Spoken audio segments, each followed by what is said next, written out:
ខ្ញុំថាបើសិនជាដូរតួនាទីពីមេជើងគោកមកយករំត្រីមានមួយថ្ងៃ48ម៉ោងខ្ញុំកាន់តអតែមួយថ្ងៃមានតែ24ម៉ោងអញ្ចឹងយើងគ្មានពេលទៅអង្គុយស្អីណានោះទេយើងស្ដាប់ទី1គេថាសំឡេងរំខានទី2សំឡេងពិតប្រាកដសំឡេងពិតប្រាកដគឺសំឡេងប្រជាពលរដ្ឋគាត់ចង់បានអីនគរអ្នកគ្រូចង់បានអីពិតប្រាកដសំឡេងដែលរំខានគឺថាគាត់ដើរតែមេក្រូព្រឹកឡើងយប់ឡើងគាត់ដេកតែស្អីជេររឿងអីយើងបញ្យល់មិនគាត់វិធីគាត់ដាក់ផែនការជេរយើងប្រធានបទមួយខែហ្នឹងយើងទៅដូរកម្មវិធីគាត់ជេរមិនណា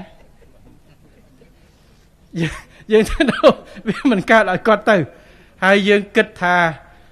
ពេលខ្លះខ្ញុំនិយាយប្រាប់វិញខ្ញុំថាដូចខ្ញុំធ្វើបន់ឲ្យគាត់អញ្ចឹងព្រោះបើខ្ញុំធ្វើជាបាវស័កហើយគាត់យកខ្ញុំបាវស័កគាត់អាចរកចំណូលបានដោយសារគាត់ជេរខ្ញុំអាជីវកម្មជេរអញ្ចឹងទុកថាជាធ្វើបន់ឲ្យគាត់ចុះប៉ុន្តែសំខាន់នេះស្ដាប់ប្រជាពលរដ្ឋ